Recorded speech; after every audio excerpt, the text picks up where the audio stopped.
Bonjour à tous, bonjour les enfants. Aujourd'hui, j'ai une très bonne nouvelle parce que je vais vous raconter une histoire culte, une histoire que vos parents écoutaient quand ils étaient petits et que les parents de vos parents écoutaient également. Et même sans doute les parents des parents de vos parents. Cette histoire a été écrite en 1812 par deux frères qui s'appellent Jacob et Wilhelm, les frères Grimm, de très célèbres auteurs d'histoires et de livres. Et cette histoire s'appelle Blanche-Neige. Ça vous dit quelque chose? Alors c'est parti. Encore une histoire est un podcast produit par Benjamin Muller, raconté par Céline Kallmann et réalisé par Alexandre Ferreira. Il était une fois une reine qui chaque matin se regardait dans son miroir et elle l'interrogeait systématiquement. Miroir magique, dis-moi la vérité. Suis-je la plus belle de ce royaume? Et chaque matin, le miroir lui répondait. Vous l'êtes, ô reine. Mais ce matin-là, il osa déclarer autre chose. Vous êtes belle, ô reine, mais il y a en ce royaume une princesse. Elle a des lèvres rouges comme le sang et les cerises. Elle a des cheveux noirs, couleur ébène. Elle a un teint blanc comme la neige. Et sa beauté, je me dois de vous le dire, ô reine, surpasse la vôtre. Blanche-Neige, ma belle-fille, hurla alors la reine, qui se mit dans une énorme colère. Elle chargea alors le garde-chasse de tuer Blanche-Neige. La jeune femme, innocente, insouciante, chantait et parlait à ses amis les animaux. Elle leur parla de ce beau prince charmant qu'elle avait aperçu la veille. Tout à coup, elle poussa un cri. Ah! Le garde-chasse venait de lever son couteau sur elle. Mais soudain, son bras s'affaiblit et il s'agenouilla à terre. Non, je ne puis vous tuer comme la reine me l'a demandé. Oh, princesse, pardonnez-moi et fuyez. Ne revenez jamais au château. Blanche-Neige, affolée, se mit à courir à travers la forêt, obéissant au garde-chasse. Elle courut pendant longtemps à travers les bois. Fatiguée, elle finit par s'endormir sur un tapis de mousse. Le lendemain matin, elle se réveilla, entourée de petits cris joyeux. Ses amis les animaux l'entourèrent et lui montrèrent le chemin qui menait à une toute petite maison. Une maison de poupée, une petite chaumière, tellement mignonne. Curieuse, Blanche-Neige frappa à la porte. Mais elle n'obtint aucune réponse et décida d'entrer. À l'intérieur de cette petite maisonnette, tout était petit. La table d'abord, les petits bols posés dessus, mais aussi les lits et même les chemises qui traînaient par-ci par-là. À chaque fois, il y en avait 7. 7 chaises, 7 bols, 7 lits. Il y avait beaucoup de saleté également et de désordre. Blanche-Neige décida alors de se mettre au travail, aidée par ses amis les lapins et les oiseaux. Ils balayèrent, frottèrent, lavèrent le sol pendant des heures. Le soir venu, la maison brillait comme un diamant. Épuisée par cette journée de travail et de ménage, Blanche-Neige s'endormit, étendue de tout son long sur les 7 petits lits. Pendant ce temps-là, dans la forêt, on entendit un chant.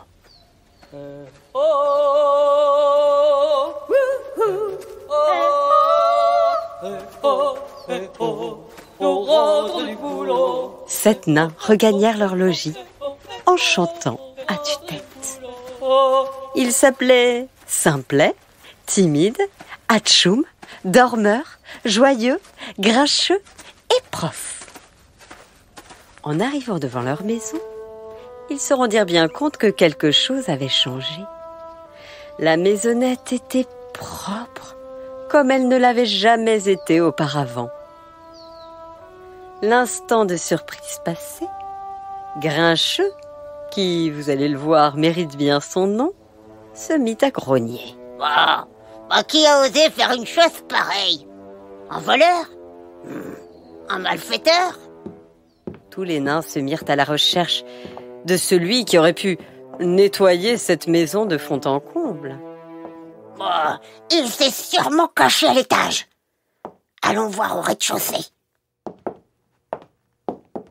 En montant les marches une à une, les 7 nains tombèrent sur Blanche-Neige allongée de tout son long sur leurs 7 petits lits. Ils n'en croyaient pas leurs yeux. « Oh oui, qu'est-ce que c'est ?» osa demander Timide. Blanche-Neige était si belle. Elle se réveilla et observa les 7 petits nains. Elle les trouvait tellement mignons et elle décida de se présenter. « Bonjour, je m'appelle Blanche-Neige. Je me suis permise de rentrer dans votre maison car je n'avais nulle part où dormir. Et lorsque j'ai vu le désordre, je me suis aussi permise de tout nettoyer. Vous êtes si mignons tous les 7. Puis-je me permettre de deviner vos prénoms? Toi, je dirais que tu t'appelles Dormeur. Tu n'arrêtes pas de bâiller. C'est ça, je suis Dormeur. D'ailleurs, je vais aller me coucher. Et toi, je parie que tu es Prof. Oui, c'est moi, je suis Prof. Et toi, ne serais-tu pas Simplet? Oh oui, c'est moi, Simplet. Et toi alors? Oh, je suis sûre que tu es timide. Oui, c'est moi, timide. Et toi? Oh, toi, tu t'appelles Atchoum. Atchou, oui, Atchou, oui, Atchou, oui. Il ne s'arrêtait jamais d'éternuer. Oh, et toi? Ne serais-tu pas Joyeux? Oui, c'est moi, je suis joyeux. Et toi, avec ta drôle de bouille? Je parie que tu es Grincheux. Pas du tout Grincheux. Les 7 nains adoptèrent immédiatement Blanche-Neige, tellement elle était belle, tellement elle était douce. Même Grincheux la considérait déjà comme sa grande sœur. Cette nuit-là, après un bon repas, les 7 nains et Blanche-Neige dansèrent et chantèrent pendant des heures. Tout le monde était heureux. Mais dans son château, la reine décida d'interroger de nouveau son miroir. « Miroir, miroir magique, dis-moi la vérité. Suis-je la plus belle en ce royaume ?»« Vous êtes belle, ô reine, » répondit le miroir. Mais comme il ne pouvait pas mentir, il ajouta « Vous êtes belle, mais dans la maison des 7 nains, au cœur de la forêt, vit la plus belle des jeunes femmes.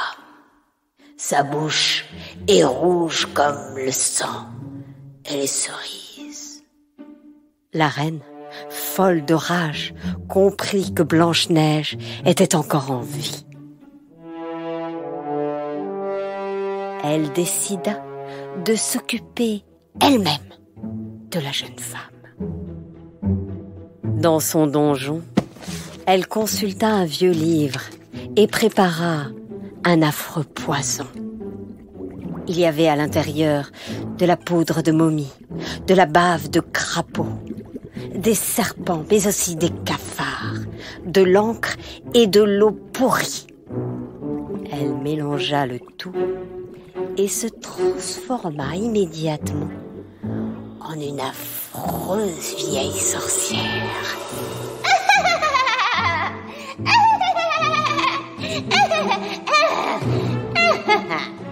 Elle prit alors une pomme rouge qu'elle trempa dans le breuvage.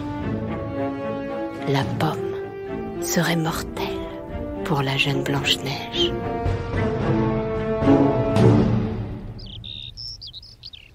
Dans la forêt, le soleil se leva et les 7 nains, très heureux, partirent travailler. Blanche-Neige, elle, resta dans la maison. Elle continua de faire le ménage et de mettre un peu d'ordre. Elle était en train de faire une tarte quand tout à coup, une vilaine vieille femme se pencha par la fenêtre. « Bonjour, mon enfant, dit-elle. Pour te récompenser de tout ce que tu as fait pour tes ennemis, eh bien, je t'offre cette pomme toute rouge. » Blanche-Neige était si gentille qu'elle n'osa pas refuser et accepta la pomme. Elle la porta à sa bouche et croqua à l'intérieur. Mais dès qu'elle mordit dans le fruit empoisonné, Blanche-Neige tomba au sol et perdit connaissance. La reine se dit alors qu'elle avait éliminé sa rivale. Pendant ce temps, les 7 nains, qui étaient en train de travailler, furent alertés par les animaux.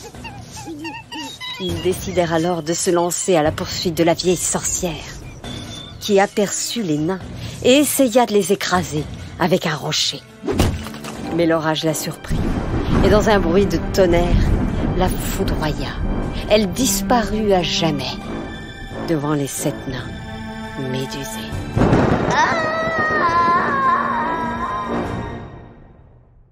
Lorsqu'ils arrivèrent dans la maison, ils trouvèrent Blanche-Neige allongée sur le sol. Ils pleuraient, tous, autour d'elle. Même Grincheux. Qui a fait ça, notre Blanche-Neige? Oui, qui a fait ça, Blanche-Neige? Nous l'aimions tellement. Blanche-Neige, oh, tu vas tellement nous manquer. Les jours passèrent et les 7 nains veillaient sur Blanche-Neige jour et nuit. Et cela dura des semaines. Un jour, un prince passa par là. C'est le prince que Blanche-Neige avait rencontré quelques semaines auparavant. Il s'arrêta, la regarda et la trouva si belle. Il se pencha vers elle et l'embrassa tendrement. C'est alors que Blanche-Neige revint à la vie. « Mon amour, mon prince, vous m'avez sauvée !» Et c'est ainsi que Blanche-Neige et son prince vécurent heureux pendant très longtemps.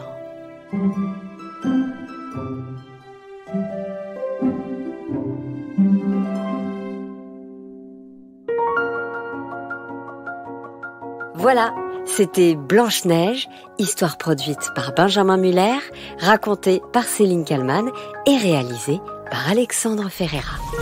N'hésitez pas à nous mettre plein d'étoiles sur Apple Podcasts et sur toutes les autres plateformes.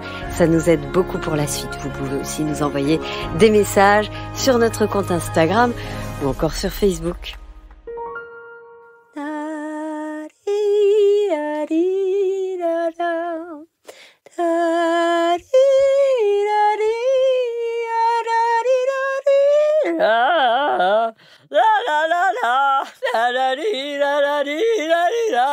Un jour, ma princesse viendra.